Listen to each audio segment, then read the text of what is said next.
আপনি ভাই বাংলাদেশ ক্রিকেটের অনেক বড় ক্ষতি করে দিলেন। এই কথা ক্রীড়া প্রতিমন্ত্রীকে বলেছেন সাবেক বিসিবির সভাপতি বুলবুল। হ্যাঁ দর্শক, আজকের এই ভিডিওটি শুনলে অবাক হয়ে যাবেন। আমি অবাক হয়ে গেছি ভাই, সত্য কথা। তামিম ইকবাল আপনারা অনেকে ছিলেন ক্রিকেটার, তিনি বর্তমান বিসিবির সভাপতি। মানুষ তাকে যেভাবে একজন খেলোয়াড় হিসেবে পছন্দ করত, এখন তিনি সেভাবে ঘৃণার পাত্র হয়েছেন। দর্শক শ্রোতা, তিনি মনে করেছিল আমি সভাপতি হলে আমাকে মানুষ উৎসাহ দিবে, ভালো বলবে, কিন্তু এর বিপরীত হয়েছে। এখন তিনি যখন সভাপতি হলো, তাকে মানুষ ঘৃণা করা শুরু করেছে। দর্শক শ্রোতা, বুলবুলকে সবাই সাপোর্ট করতেছে, সবাই বলতেছে এটা ষড়যন্ত্র। যাই হোক, সেই সাবেক সভাপতি বুলবুল বাংলাদেশ ক্রীড়া প্রতিমন্ত্রীকে কি বলতেছে শুনুন, আপনারা শুনলে অবাক হয়ে যাবেন। তার মনের ক্ষোভ, তার মনের আক্ষেপ, সমস্ত মনের কথা, বেদনাদায়ক কথা তিনি প্রকাশ করেছে। আপনাদের বিশেষভাবে অনুরোধ, ভিডিওটি দেখবেন। আপনি ভাই দেশের ক্রিকেটের অনেক বড় ক্ষতি করে দিলেন, ক্রীড়া প্রতিমন্ত্রীকে বললেন বুলবুল। বাংলাদেশ ক্রিকেটে সাম্প্রতিক প্রশাসনিক পরিবর্তন নিয়ে তীব্র প্রতিক্রিয়া জানিয়েছেন জাতীয় দলের সাবেক অধিনায়ক আমিনুল ইসলাম বুলবুল। বাংলাদেশ ক্রিকেট বোর্ড বিসিবি ভেঙে অ্যাডহক কমিটি গঠনের সিদ্ধান্তকে তিনি ষড়যন্ত্র হিসেবে উল্লেখ করেছেন এবং নিজেকে এখনো বৈধ সভাপতি দাবি করছেন। একটি জাতীয় দৈনিককে দেওয়া দীর্ঘ সাক্ষাৎকারে বুলবুল বলেন, আনুষ্ঠানিকভাবে আমি এখনো বিসিবি সভাপতি।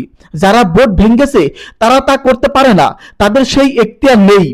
তিনি জানান, বোর্ড ভেঙে দেওয়ার দিন তিনি খালেদ মাসুদ পাইলটকে নিয়ে পূর্বাচলে মাঠে পরিদর্শনে ছিলেন।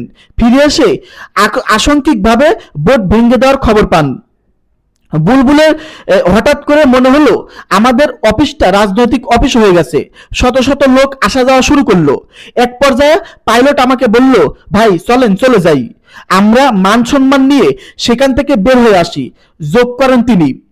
বুলবুলের দাবি, বর্তমান পরিস্থিতিতেও তার নেতৃত্বাধীন বোর্ডই বৈধ, আমাদের মান সম্মান আছে, আমরা জিনিসপত্র ফেলে চলে এসেছি, কিন্তু আমি বিশ্বাস করি এখনো আমরাই বৈধ ক্রিকেট বোর্ড, বলেন তিনি।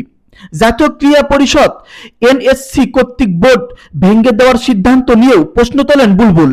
তার মতে এনএসসির এ ধরনের সিদ্ধান্ত নেওয়ার আইনগত এখতিয়ার নেই। তারা চাইলে আমাদের ডেকে জিজ্ঞেস করতে পারত, সুপারিশ করতে পারত, কিন্তু বোর্ড ভেঙে দেওয়ার তাদের ক্ষমতার মধ্যে পড়ে না, মন্তব্য করেন তিনি। এদিন তামিম ইকবালের নেতৃত্বে নতুন অ্যাডহক কমিটি গঠন করা হয়েছে, তবে এই প্রক্রিয়াকে স্বচ্ছ নয় বলেও দাবি করেছেন সাবেক এই অধিনায়ক। তদন্ত কমিটির বৈধতা নিয়েও প্রশ্ন তুললে বুলবুল বলেন, কিসের তদন্ত হয়েছে, রিপোর্টে কি আছে আমরা কিছুই জানি না, এই কমিটি কিভাবে গঠিত হলো সেটিও অস্পষ্ট।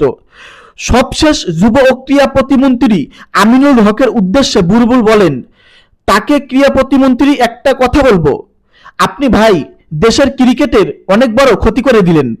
বাংলাদেশ ক্রিকেটের প্রশাসনিক এই অস্থিরতা ভবিষ্যতে কি প্রভাব ফেলবে তা নিয়ে এখন ক্রীড়া অঙ্গনে চলছে নানান আলোচনা।